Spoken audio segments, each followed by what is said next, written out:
Hey guys, Jeff Standridge here, Managing Director of the Conductor. Welcome to the first episode of Game Changers 2021.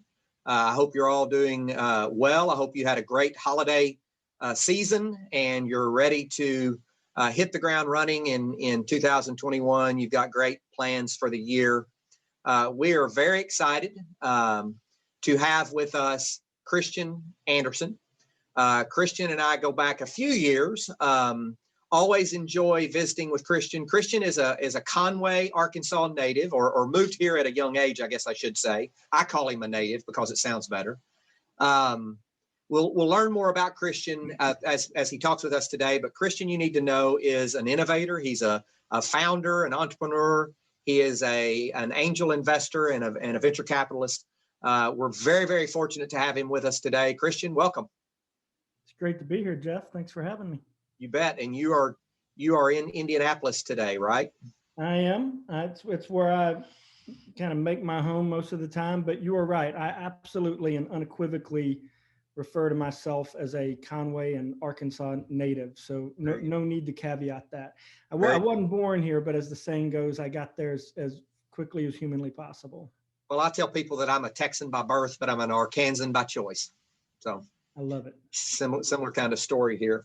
So Kristian, what I'd like to do, we have a wide range of people that are going to be viewing tonight, both on Zoom and on Facebook Live, and folks that will be seeing it for some time virtually as well. But what I'd like to do is start out with you telling us a little bit about Kristian Andersen, the person. Let's talk about, you said you consider yourself a Conway native, so growing up and let's talk about the person, then we'll talk about Kristian Andersen, the founder, and then maybe the investor. Sure. Yeah, it's funny. You know, when I meet people for the first time in a professional context, whether it's a new business associate or might be interviewing somebody for a role, I always say, hey, start from the beginning. And usually they go, okay, well, I graduated from Notre Dame. And I'm like, no. Like, where were you born? You know, where were you born? And like, what'd your mom do for a living? And, you know, because I think like where we come from geographically, it matters and it shapes us. And in a way, it's a shorthand for understanding people. It's not the whole story, but it's part of the story.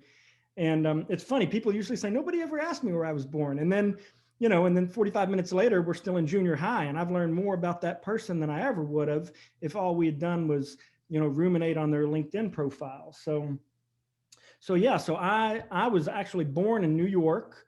I spent first 5 years of my life there. My dad is the kind of quintessential New Yorker, but he married a young lady from Valonia, Arkansas. They met in Alaska. He was in the Army and she was a school teacher, and they met at a church social on a Wednesday night. And wow. They dumped their respective significant others and got hooked up pretty quickly after that. And didn't want to raise us on the mean streets of Long Island. So moved to Conway when I was 5 years old. And it's funny, my wife tells a story that when I was courting her, I really pitched myself as half city and half country. I really played up the New York thing, trying to get a little urban street cred. Yeah. And how'd that work out for you? Well, she said I misrepresented the truth. She said you were 95% country and 5% city. But so yeah, I took to Arkansas like a pig to mud. I love that state. I love my hometown, and I think in so many ways that perspective of growing up in a more rural context, but a dynamic context nonetheless, really helped shape me. It was really formative for me. But yeah, so graduated from Conway High School, go Wampus Cats, and I left the state. I attended a small private liberal arts school in Indianapolis called Andersen, no relation. My first job out of school, Jeff, was with a company called Intermark, Interactive Technologies. I went to school to be a designer, a visual designer, and I had that job for about 6 months, and I got unceremoniously let go. This was in the late 90s, so kind of the first run up of kind of go internet companies, and they ran out of money. It was a really funny idea. It was touchscreen kiosks that you could shop from. And so it was all these exotic stores like Hammacher Schlemmer and Sharper Image, but they were only installed in gas stations. And it turns out there's not a huge market for selling hovercrafts or $500 cell phones when all you want is a bag of Funyuns and a can of Skoal. So they ended up, that business didn't end up working out, but Chocolate milk. Pardon me? Some chocolate milk. And some chocolate milk, some Slim Jims and moon pies anyway. But my at that point former employer kind of encouraged me to hang out at my own shingle, and I owe him a great debt for encouraging me to do that, because I don't think if somebody else hadn't told me that was a good idea, I'm not sure I would have done it. And that's really when my career began. I opened a design firm. It was originally called Kristian Andersen plus Associates. It ultimately, I lost the eponymous part of the name. Pro tip for anyone running a services business that they ever hope to sell: don't name it after yourself. It's not a terrific strategy. And I did that for almost 20 years. I actually ended up selling that business to a group of investors last year. But it was an awesome platform, Jeff, for me to scratch kind of my entrepreneurial itch and indulge in all sorts of curious endeavors. It ended up becoming a platform for me to start a lot of other businesses, which we can chat about a little later. But yeah. So anyway, I'm married to a lovely gal named Brandy. She's a Texan as well, Jeff. Right. And we have 6 kiddos, 5 girls and 1 boy. God bless them. And 5 to 16. Is that what you said earlier? It's what? 5 to 16. Yeah. 16, 14, 11, 9, 7, and 5. Yeah, we're busy. Very busy, very busy. And you still spend some time in Conway. For sure. Yeah. We, as a matter of fact, I was sharing with Jeff before we went live here. 7 out of 8 of us all got COVID in November, my family members, and each kid was getting it like 2 weeks later, which means we had to like reset the quarantine every time. So we finally said, family's got a little cabin in Arkansas, and we just moved into that for 2 months and just made sure everyone got good and sick and healed up and kept everybody else in our family safe at a safe distance. And it was awesome. 2020 was so bananas, clearly, and it was so hard on so many people, emotionally and physically and financially. All the pain that COVID has created is not lost on me, but I have to tell you, and I'm sure many of you all can relate to this as well, there was some silver linings to it. And I think for me, one of the biggest silver linings, well, just being able to spend a significant amount more time just with my family, not commuting, not being on planes, not leaving the state for board meetings. You add all that up, and it's literally hundreds and hundreds of hours that I just got to be at home. That was remarkable. I think maybe even more importantly is I'm an old man now. I'm 47. And so the idea of virtual work and remote work and hybrid work, I still never really kind of bought into it. And I'm a believer now. I believe that, for certain industries, certain vocations, mine is one of them, you really can't do it from anywhere. You can do it from a cabin with no cell service in the backwoods of central Arkansas, and you don't skip a beat. So I think our plan moving forward is probably to spend a lot more time in that neck of the woods. Very good. Well, from my perspective, that's exciting to hear. So appreciate you talking a little bit about Kristian the person. Let's talk about Kristian the entrepreneur. You talked a little bit about Kristian Andersen plus Associates, and I know you ended up changing the name of that business and selling that. Talk a little bit about your entrepreneurial journey, if you would. Sure.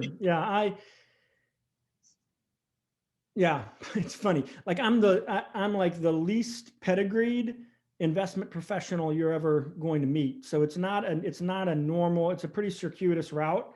I did not attend an Ivy League institution of higher learning, nor would that have been made available to me even had I wanted to, for a variety of reasons.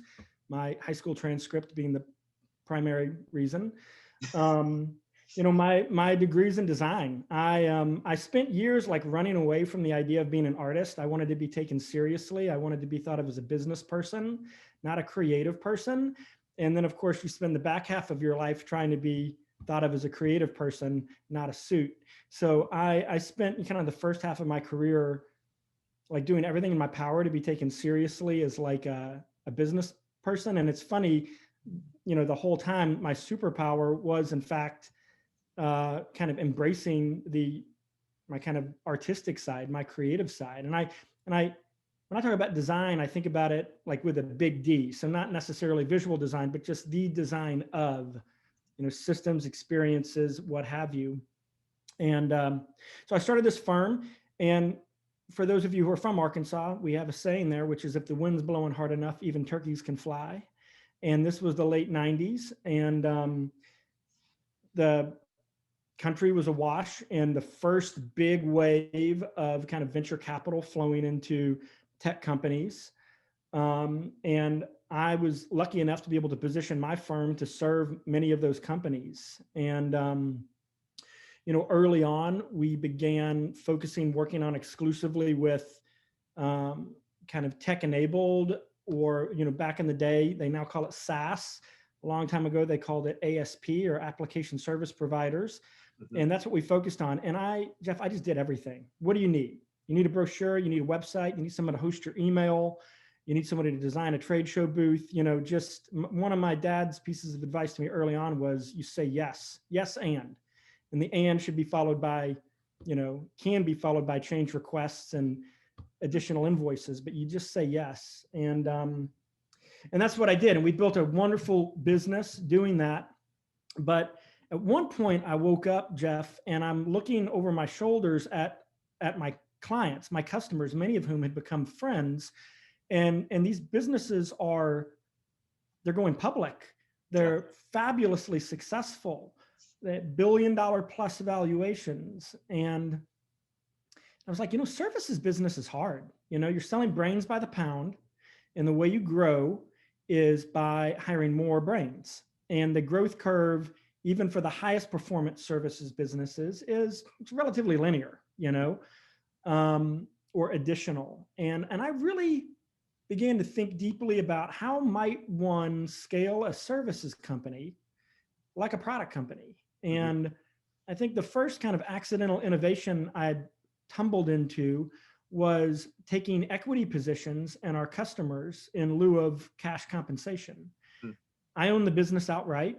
I didn't have to answer to anybody but myself. And so I basically committed to trying to maintain, 30% net margins and taking zero money out of the business and reinvesting that profit into our customers. And I did that at a pretty torrid pace for the better part of a decade, and was able to link my service firm's prospects to the prospects of our customers. And it's actually a beautiful way to align incentives. And it takes a very, very long time for you to harvest those investments, but it ended up working out. So in the midst of doing all this, I'm then getting exposed to the kind of capital structure of these businesses, like how they raise money, how they fund themselves. They're losing money. They're not profitable. How do they do that? And I got kind of my first taste of angel investing. So not just investing services, but writing checks and learning about how do you value a company? How do you assess horse flesh? How do you judge somebody's leadership chops? And I don't want to bore you with the details, but that then led to me and my partner, Mike Fitzgerald, totally unencumbered by knowledge, deciding to launch a seed stage venture fund. And again, that's normal in 2021. That was not normal in 2008. Yeah. For a guy like me to say, we're going to go raise some dough, build a committed fund, and start investing on the behalf of others. And of course, that was called Gravity Ventures. And yep. I want to put a pin in Gravity because I want to talk about that. Let's go back to this model that you stumbled onto of doing services work. I'm assuming partially for recompense or for compensation, and partially for equity. So were you tell us a little bit about the structure that you put there to determine, were you just covering your cost on the compensation side and then putting all your upside in the equity? Tell us about that.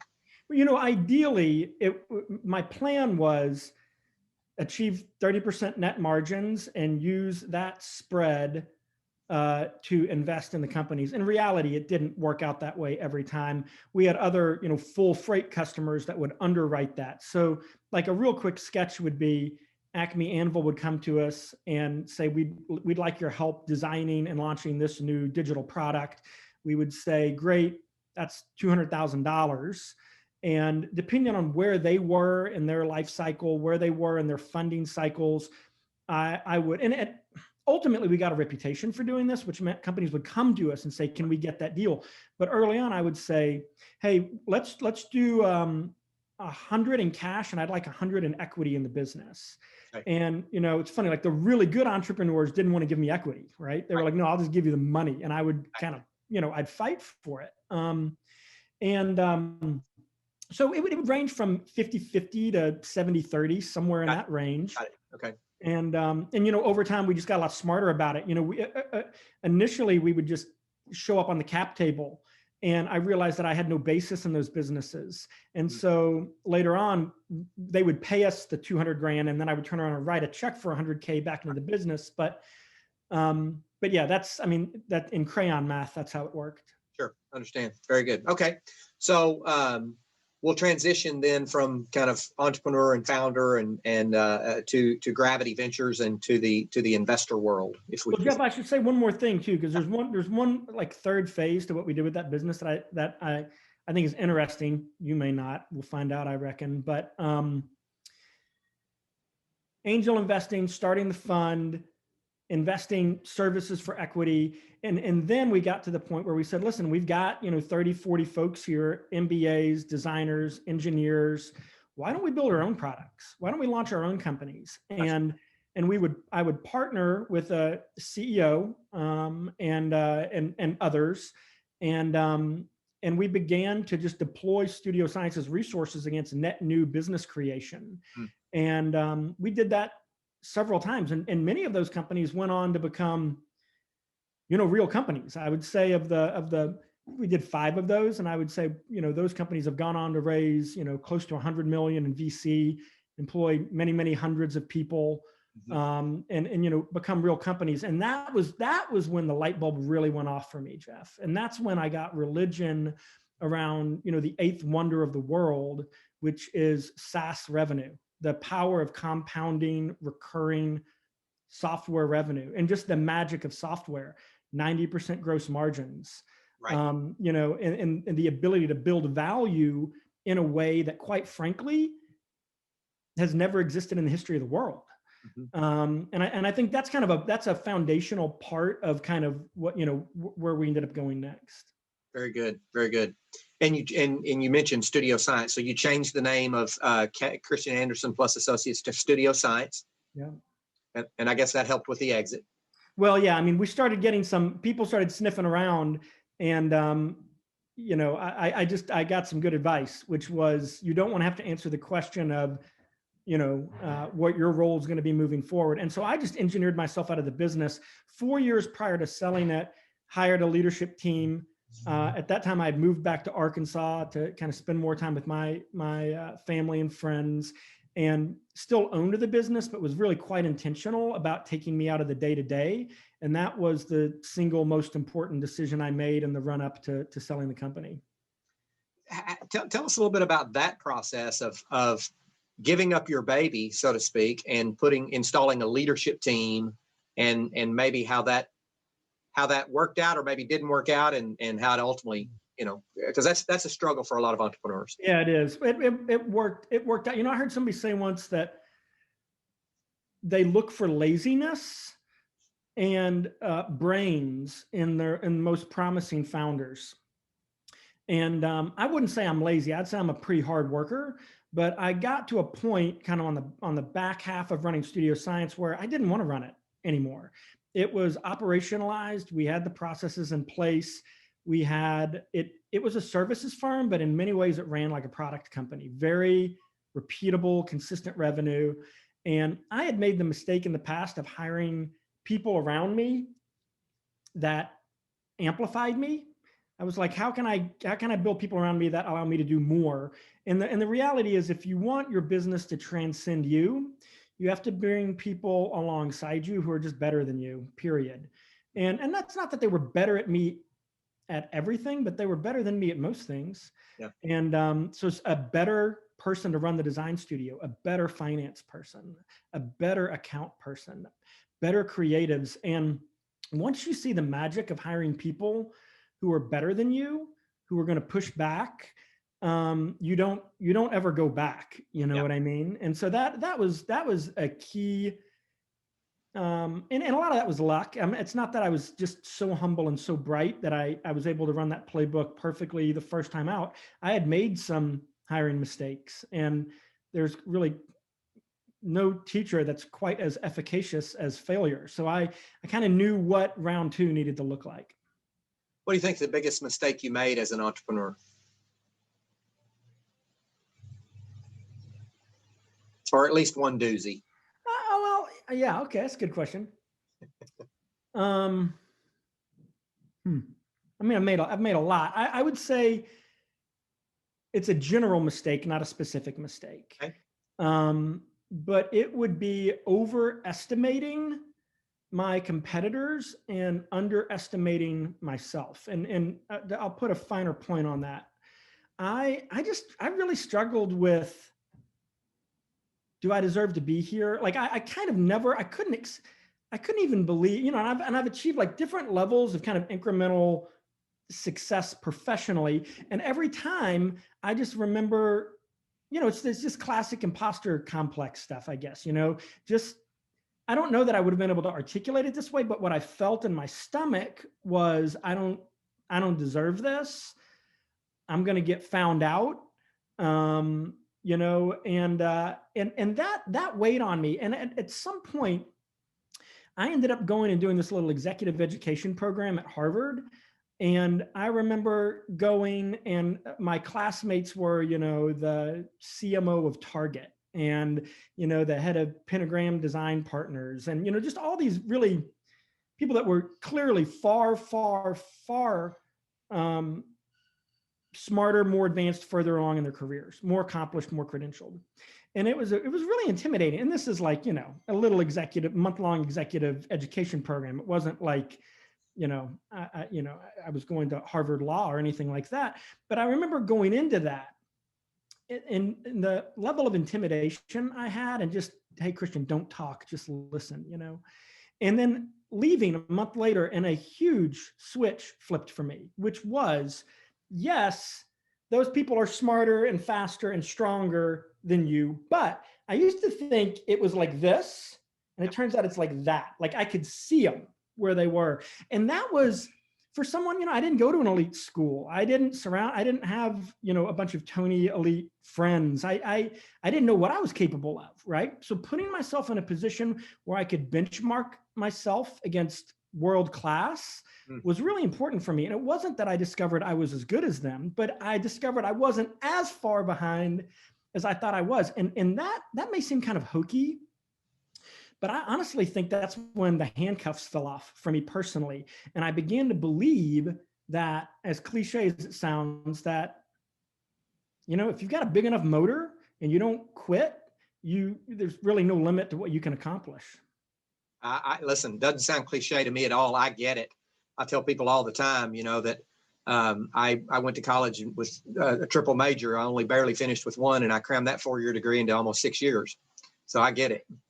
Well, let's talk a little bit about Kristian, the angel investor, because you had a real big impact on me and on the state of Arkansas, even around just the concept of angel investing. So you started to mention Gravity Ventures a couple of moments ago. Let's pick up there and let's talk about Gravity Ventures, what it was, and how you brought that into the state of Arkansas. Yeah, sure. So I had been making these angel investments using Studio Science kind of as a platform to find deals and getting a relationship with these entrepreneurs.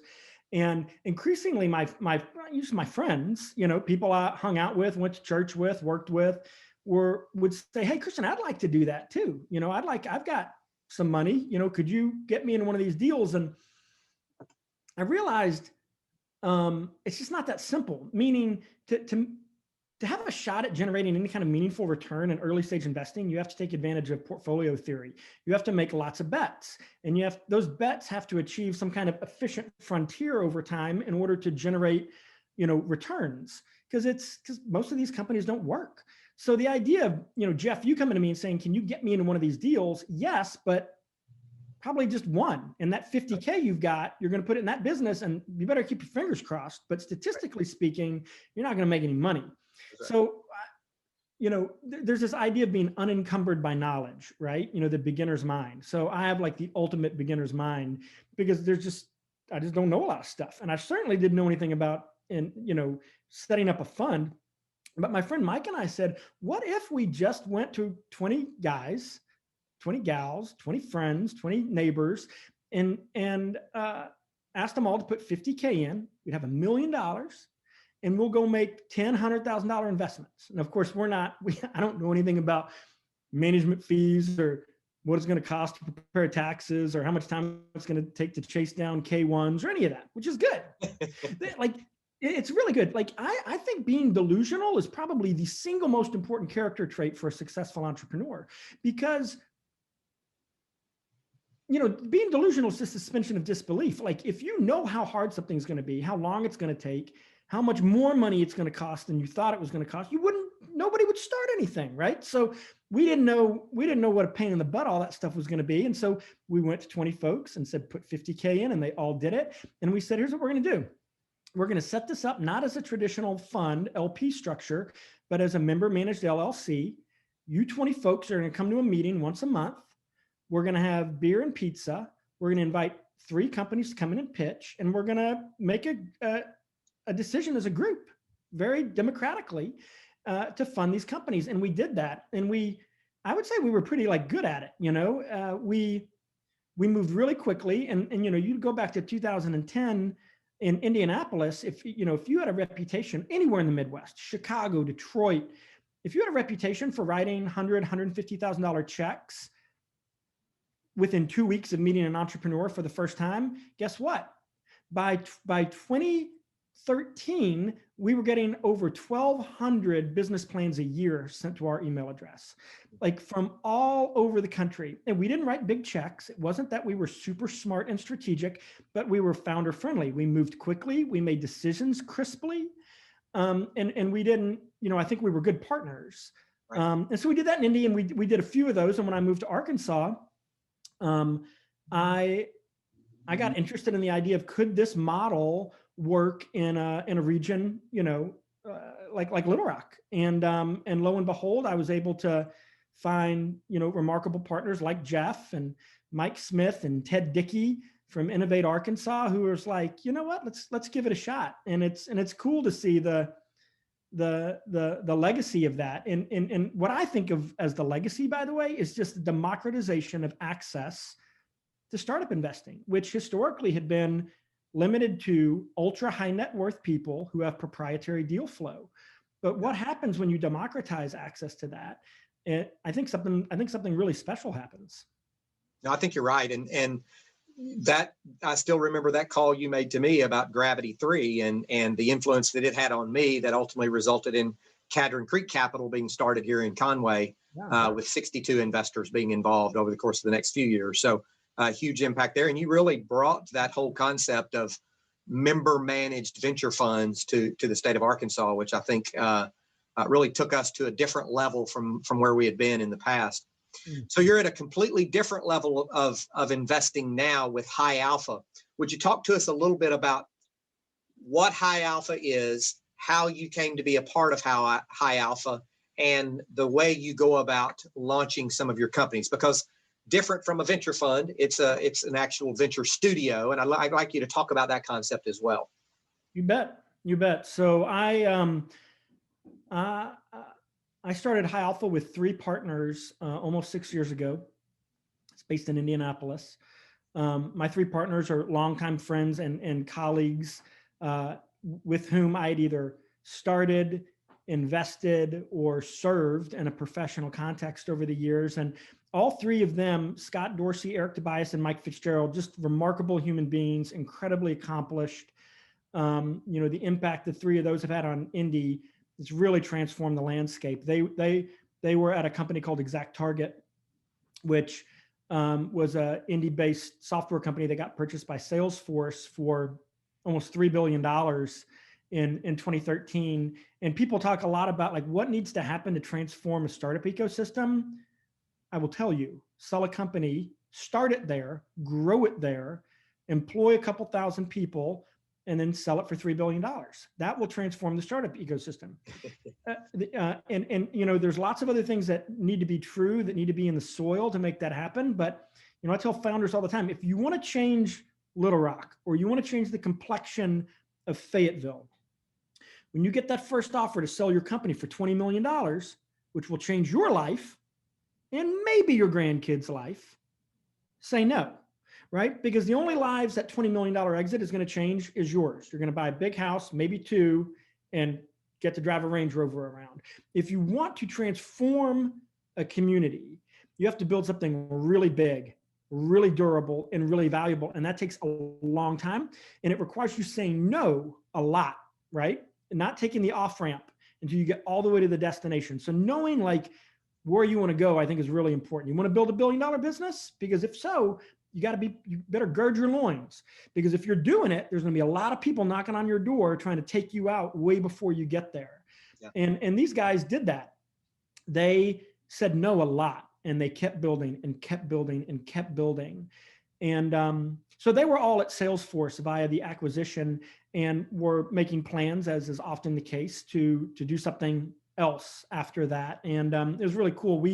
We went to my partner Scott's. He has a cabin in Southern Indiana, and we sat around for a weekend, and our mandate was, what would it look like if we designed our dream job?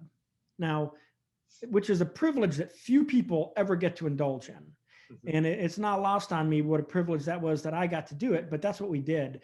And it's funny, we whenever we have like a quarterly partner offsite, one of the questions we ask each other is, what about this business do we not like? Because we're in total control. We can make it whatever we want to make it. And if we get off course, let's remember, we can shape it into whatever we want to shape it into. So we basically said, we love starting businesses. We love technology. We love design, and we love Indianapolis. What could we build that could have the most impact? And we said, we need more companies. And we thought, well, what mechanism exists to start lots of companies? And we looked at accelerators, and we looked at incubators, and, you know, the family office innovation model. And where we landed was something that at the time I think was wholly new. It was this idea of an operating company whose sole focus was to start other companies, married with a dedicated venture fund, so that we wouldn't have to walk around with our hat out every 30 days asking for money. So that's what we started. And we're now on our third incarnation of it.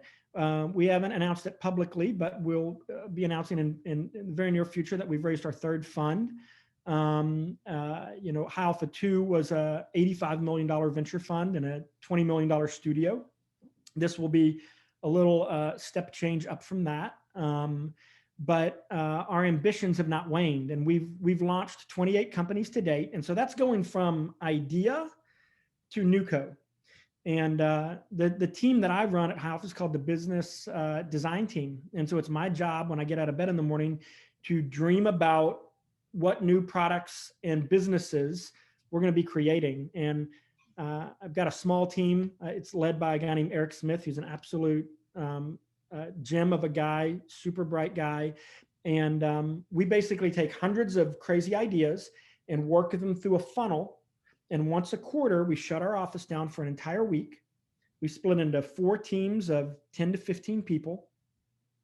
And we take that idea, and over the next 5 days, we try to build the most fully realized version of a business model, a prototype, a go-to-market strategy, a staffing strategy around that idea. And we present to the group. Over the weekend, the partners convene. We pick one. The following Monday, we open a checking account. We put $500,000 into it, and we start the business. Come hell or high water. It's we call it Sprint Week, and it's our forcing function, and just to start new companies. And I will tell you, it's as fun as it sounds. It's a lot of work, but it's a pretty cool gig. Yeah, I was there, I guess, a year ago, October, and you were just getting ready to get started in Sprint Week, and we got to see you kind of the setup and the digs and the way you went about doing that. And so you've started, what you say, 28 companies? Mm-hmm. Yeah. So give us just a glimpse of, and oh, by the way, these are all SaaS companies, right? Or for the most they're all yeah, it's like people are going to start falling asleep if I describe it, but it's all business to business software as a service. So, that we'll start a business in any geography. We'll do it in any industry. We've done it in ed tech, legal tech, healthcare, sales, marketing. But what has to be true is it has to be a software product that is sold in a recurring subscription format to another business. And so give us some examples of, you don't have to go into the details of the companies, but some examples of some of the SaaS products that you've built businesses around that have come out of your funnel building, funnel winnowing, and sprint process. Yeah, I'll give you one example because I think it's really it really illustrates our process well. So before I sold Studio Science, we started High Alpha. So I still own Studio Science. I'm not running it, and my day job's High Alpha. So the one way I would keep an eye on Studio Science is I would read the credit card statements. And every month I would get that credit card statement, the Amex statement, and I'd go through it. And one day I'm circling all this stuff. I'm like, what is this? What are these charges? And I call Haley, our operations manager, and I'm like, I see 4 project management software platforms that we're subscribed to. Do we use all 4 of those? She's like, no, we only use one of them. And I'm like, why are we paying for the other 3? She's like, honestly, I didn't even know we were. And she called me back a week later and she goes, but it's worse than that, Kristian, because you're only seeing the products that bill us every month. We have 2 other project management tools that bill us annually that we don't use. And we have one that doesn't hit the credit card at all. They send us an actual invoice. So I'm like, you gotta be kidding me. So I'm paying for 6 products. We're only using 1. And then I start digging into the whole thing. And what do I find? I find 40 of these recurring charges. And I'm like, this is bananas. And so I went back to the shop and I shared this with my partners, and we began to kind of ideate on this idea of like, how big a problem is this? And if it's a big problem for you, Kristian, in your little small business, what's it like for the enterprise? What's it like for big companies, public companies? And we ended up running this through a sprint week, and we did a lot of research. And here's the short math we found. Like, of the Fortune 500, the percentage of monthly spend on software tools that they're not using, it's staggering. Let's call it like 50%. Okay, probably 50% waste. Wow.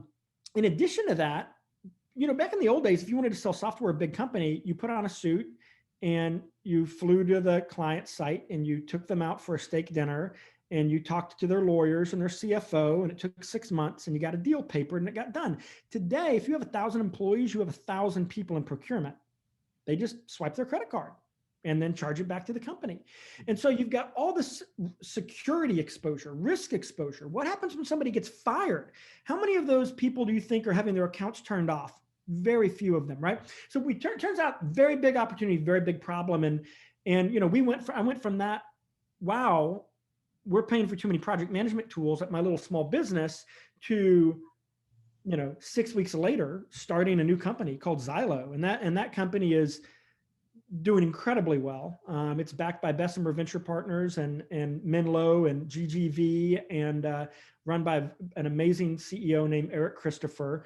But I love that story because it was one of the first companies we started, and it's such a crystalline example of looking for small problems that you feel that you can relate to, and then looking for, is there a broader application? Is there a broader opportunity? And I think that's a kind of a cool example of that. Very good. Let me just say, for those of you who are on Zoom or on Facebook Live, you can type questions into the chat if you're on Zoom. If you're on Facebook Live, you can put your questions into the comments there, and we'll make sure that we get those in front of Kristian as well. We're talking with Kristian Andersen, partner with High Alpha, the venture studio out of Indianapolis, a Conway native, and what I would consider a prolific angel investor. Kristian, I want to talk a little bit about your some of the impact that you've had on our state beyond just angel investing and member managed venture funds. You had a lot to do with the Arkansas Fellowship. And so for those of you that don't understand the Arkansas Fellowship, why don't you tell us a little bit about what it is and kind of where that idea came from? Yeah. Well, that idea I ripped off. So I take no ownership. in Indy, there is a really successful storied program called the Orr Fellowship that was started 20 years ago. And the idea was, you've got all these kind of non-coastal cities that 20 years ago woke up and said, oh, our best and brightest, we educate them and then they move to Austin or San Francisco or Boulder or wherever. How do we solve for that? And the ways that cities had tried to solve for that historically were not very good. They didn't work very well. It turns out that if you want to keep your best and brightest, you need to give them the best opportunities, opportunities where they're going to be exposed to things that otherwise they're a decade away from. And so, the Orr Fellowship was a fantastic success here in Indianapolis and continues to be. And what they basically did is they went to the best companies in the city, the most exciting companies, the ones that are growing the fastest, most dynamic, and said, we want you to take a superstar graduating senior from a state university, and instead of sticking them in your cruddy little rotational internship program in the basement, we want you to expose them to the best your company has to offer, the best your leadership team has to offer. And we want you to create a 2-year rotational program where they'll see everything. And in exchange for that, we're going to bring you 10x talent. Yes, they'll only be 22 years old, but these are people who are extremely high potential. And you're not going to have to go find them like a needle in a haystack. We're going to deliver them to your front door. But in exchange, you're going to pay them market wage, and you're going to pull out all the stops, right? And, I pitched that idea again to the folks at Innovate Arkansas, and they were like, and this is what I love. This is what I love about Arkansas. It's what I love about Innovate. It's what I love about Ted Dickey and Mike Smith. They were like, okay, yeah, let's do it. There's their willingness to not commission a study and hold 17 focus groups and worry about where the money is going to come from. We're like, we'll worry about where the money comes from later. Let's just get rolling. And so we started the program. It's called the Arkansas Fellowship. And, the best, most exciting companies that care about our state and care about the talent pipeline development have committed to do this. And, it takes a very, very long time for you to reap the rewards of that. But I'm incredibly encouraged by the support and the investment that the business community in Arkansas, both in Northwest Arkansas and in Central Arkansas, have made in this program. I think it's telling of the state's ambition level. Very good, very good. I've got a few questions. I'm going to go ahead and start feeding your direction. The first comes from Glenn Crockett. Glenn is CEO of Dave Creek Media, a growing digital marketing firm here in Conway. He says, first of all, hope your mother and father are well, and says, what are good resources to learn from about the services for equity model that you talked about? Me. Shoot me an email. I'll give you the playbook. I mean, I don't know how, your mileage may vary. And I know a lot of other people have tried this and don't necessarily speak with it in as glowing terms as I do, but I think it was foundational to what we did at Studio Science and our ability to market and grow and generate revenue that transcended services. So I apologize for not being able to cite a book or a blog on the topic, but Glenn, you feel free to ping me and I'll tell you everything I know. He said he will absolutely do that. We've got another question from Loic Diabate. He said, what are some of the most important aspects to look at before jumping in a partnership with friends and family? Well, this is a nuanced question, so I'm gonna share two things with you. I mentioned earlier my advice my dad gave me. My dad's given me a bunch of good advice through the years. He's given me some bad advice too. One bad piece of advice he gave me, he said, never go into partnership with anyone. He said, you either work for them or have them work for you. Partnerships always end badly, yada, yada, yada. And I took that for granted. And I took that as gospel. And I will say that I believe that in a services business, that's good advice. I think in a lifestyle business where you're pulling cash out of it and deciding if you're going to buy a new car or pay for your husband's cell phone bill or hire your kid as an intern, it's good to be the boss and be able to make all the decisions. I honestly think in a services business or in a lifestyle business, partnerships should be avoided if possible. Contrary to that, I think for product businesses, so businesses that, venture-backed businesses that scale extraordinarily, I think partnership's the only way to roll. You think about the greatest software and technology company businesses that have ever been built, they were all partnerships. Well, they were mostly partnerships. Oftentimes there's a face man that you heard about, but in almost every case, certainly the ones that I've been exposed to, there were partners, there were co-founders, because the startup journey is different than the lifestyle business in that at the lifestyle business, you can at 6 p.m. if you want to. If you've had a bad day, you can go home and you can sleep in the next day. In a startup, the pressures are so intense, the effort required is so Herculean that to attempt to shoulder that on and by the way, it takes 15 years to build terminal value in a startup. So forget Instagram. Most of them take, this guy did a study of all the 2020 IPOs, tech IPOs. Here were the commonalities. They were on average 13 years old. They on average were generating 200 million in revenue. They on average had at least 500 employees. You don't build those businesses in 36 months, right? So it's a long journey. And the idea of doing that alone and not doing that with somebody who's in the trenches with you, I think is quite daunting. So I'm very pro partnership for venture scale businesses. I'm also pro doing it with your buddies. This is also counterintuitive, right?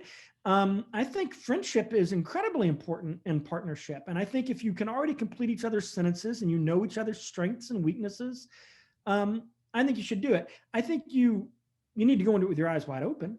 And you do need to know at the end of the day, specifically when you take investors' money, it's now more than just your friendship. And it's possible one of you won't be there in a few years. Lastly, family. I don't know, brother. I mean, people pull it off. I know they do. It's not a play I'm particularly interested in running, but more power to you if you can figure that one out.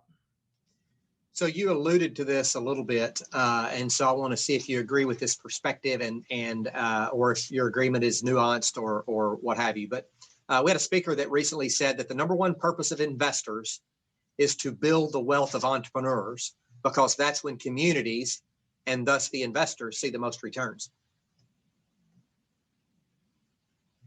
Say it one more time. And by the way, do you want me to be critical of this or should I just affirm it? No, I want you to be. I want you to. Tell me what they said again. Whatever you feel and whatever your experience is, right? The speaker said that the number one purpose of investors is to build the wealth of entrepreneurs, because that's when communities and subsequently the investors themselves see the most returns. That's probably right.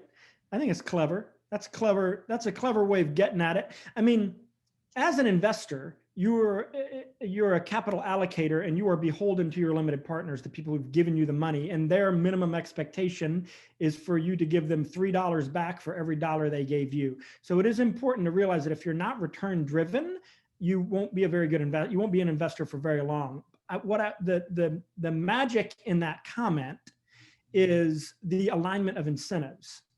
If as an investor, you are empowering, enabling, supporting, knocking down walls to allow the founder to build their own personal wealth through the vehicle of the business you invested in, then yes, I think you're just kind of, that's just a clever way of phrasing it. But what you're allowing them to do is build a big, valuable company that you own a piece of.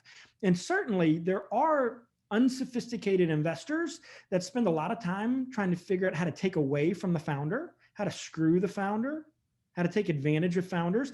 But those people aren't good investors. They don't generate good returns anyway. So yeah, the best investors are founder first, incredibly supportive, and know that if the entrepreneur is taken care of and given enough kind of room to roam, that's going to generate good returns for their LPs. Fantastic. We've got a couple of questions here. What's one of the biggest mistakes you see entrepreneurs making today?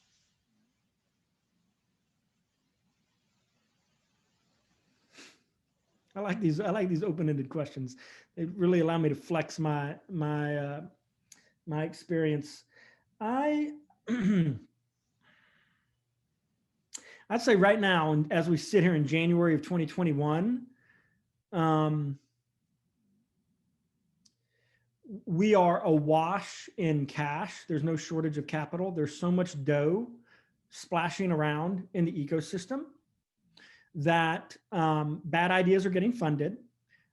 Teams that shouldn't be backed are getting backed. But even great ideas with great founders, if they raise too much money, if they sell too much of their business too early, they can end up getting kind of over their skis, and it can be very, very difficult to recover from that. And I'll give you just like why, I don't understand, Kristian. I think more money's better. Well, it's not, because, and I can't tell you what the right amount of money is because it's different for every business and every industry and so on and so forth. But what I can tell you is early stage businesses that are successful are defined by, I think, really two traits from the founder. Clearly, the founders need to be smart. They need to be hardworking, all that baseline stuff. But like, where's the magic happen? Well, it happens somewhere at the intersection of creativity and resourcefulness. You need to be really, really resourceful, and you need to be really, really creative. You can't go to market the way your 8 other competitors go to market and break out. You've got to find that edge, right? Which requires a lot of creativity. Creativity can only exist within the confine of constraint. If there are no constraints, you can't be creative. I can only paint a painting if I have a canvas. If there's no canvas, if there's no limit, you just sit there and spin forever. Resourcefulness is about necessity. It is about constraint. That's what makes, and that's not me just being trite. That is critical. It is key. If you do not have those constraints, think it for those of you who have children. Think about how you raise up your children. Do you raise them without constraints? Of course not. You ruin them if you do that, and you'll ruin a business if you launch and try to scale a business early on without constraint. So being measured and metered and rational, and not your eyes not getting too big when people are throwing money at you, I think that's a mistake I see lots of talented founders making. Great. One final question for you, Kristian. This comes from Janim Arkan. She said, first of all, hopes you had mild COVID symptoms. And but kind of an example or maybe a summary of how that 20-person 50K per person fund ended up from a return perspective. Pretty good. It's funny. I had to answer. It was so ragtag when we started those. Like I was basically the back office, and most of my investors, from the mid to late 2000s now take it for granted that they're not going to get timely quarterly updates on funds that are 10, 7, 5, and 3 years old. But if you look at the kind of oldest vintage, if you look at the first one, for example, that achieved a 4x return. And if you look at Indy 2 and Indy 3, Indy 3 is actually only maybe 2.5 years old. So it's generated no returns yet. But if you look at book value, my assumption is that all of those indie funds are going to return in the 3 to 4x, which again, this is the law of small numbers. These were small funds, small checks. So we didn't need home runs in order to drive those type of economics, but it would put them in probably top quartile in terms of fund performance, irrespective of size. For the Arkansas one, I have to confess to you that I've taken a pretty passive approach to managing those. So Cannum, I'll have to get back to you on that one, but I'm pretty bullish as well. We had some remarkable outcomes in those early funds. I like my buddy John James and Country Outfitters, played a big role in helping boost our numbers early on there as well. I'll tell you what, we had one more question come in from Kelsey Hagan, and she said, you talked about your biggest failure. Tell us quickly about your biggest success.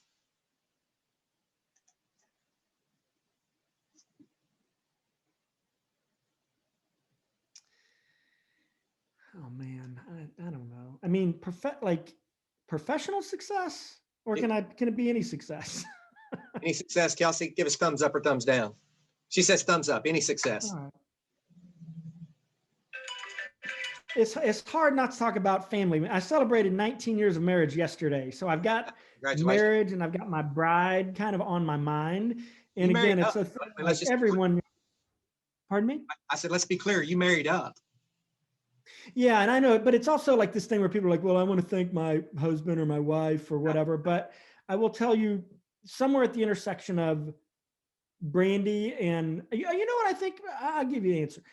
A couple of years ago, we went through something that really kind of shook us as a family, and in our marriage, and the way we kind of viewed, you know, our how we wanted to raise our kids and what kind of parents we wanted to be. And I will give credit. I'll say this is a success. Brandy and I really rethought what kind of parents we wanted to be and how we were going to raise our kids, and changed a lot of things that I would have never thought I would have changed, you know.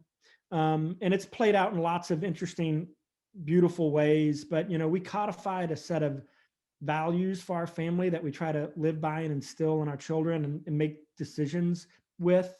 And, you know, I just think about, like, I'll give just a funny example. You know, Brandy used to come home and she'd be like, "Hey, I just met this new couple and we're going to have dinner with them on Thursday, so you need to be home." And I'd be like, "Do they spank their kids?"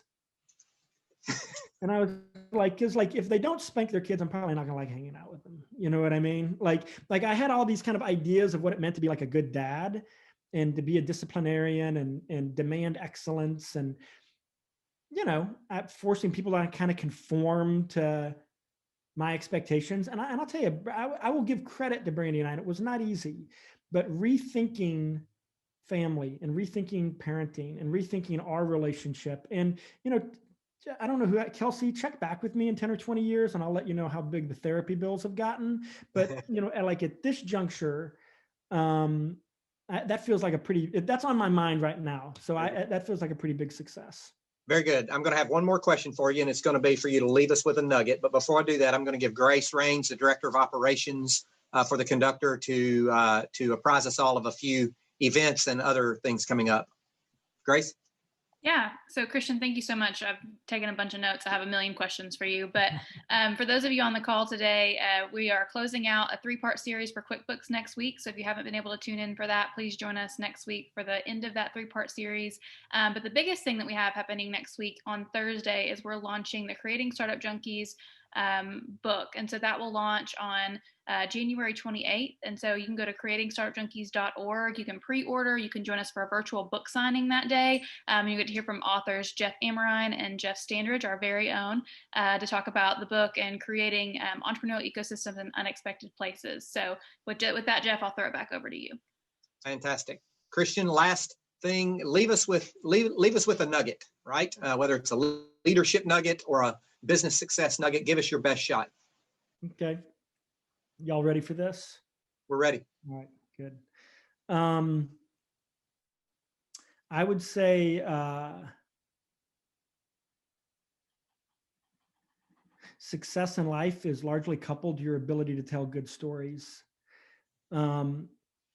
Great CEOs, great marketers, great salespeople, great coaches, great policymakers are good storytellers. And it's the most underrated skill in business. Hard stop, period, end of discussion, do not pass go, do not collect your $200. If you believe yourself to not be a good storyteller, become a good storyteller. Study great storytellers. Watch how comedians tell jokes. Think about timing.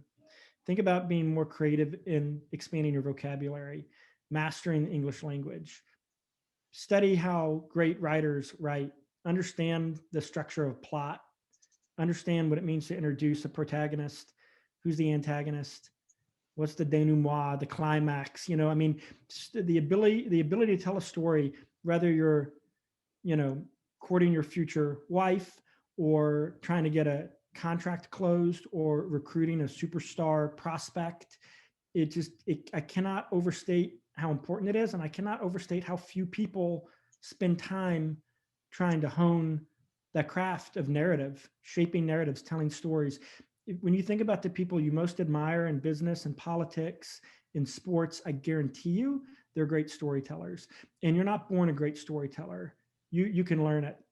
You can learn how to do it. It's funny. I don't know if any of y'all have checked out McConaughey's autobiography, Green Lights, yet. It's not like a seminal work of fiction, but one of the things I really appreciated about it was he talked about how he had to learn to become a good storyteller in his family, because he came from a family of storytellers. And if he ever wanted to be heard, he was going to have to learn how to tell stories well. And I just think that's a skill that will serve you well for the rest of your life. And it's one that I think very few people focus on. Very good. Kristian, a word of thanks to you, not just for being with us tonight, but for the impact that you have had on the state of Arkansas, more importantly on the city and the Conway area. I am doing what I am doing today in large part because of influence that you've had on me over the years. I appreciate that very, very much. Next time you're in Conway, love to catch up. And well, Jeff, I got to return the favor real quick. I love you. I think so highly of you. And I look at where you're focused and where you're doing the work in Conway. Your talents could take you anywhere in the world. And the fact that you're digging in there and doing kind of the hard work of helping transform that city's culture of risk, economy, the way we educate the next generation. I'm so proud of you, and I'm so proud of Conductor and the ecosystem and the culture that you and so many others are building. So thank you. Well, I appreciate that. It is a team effort, and I'm just honored to be part of it. Thank you for taking your time out of your family. I know that's important to you and to your family, but thank you for taking that time to spend it with us tonight. We appreciate you. Thanks, everybody. We'll see you back next time. Take care.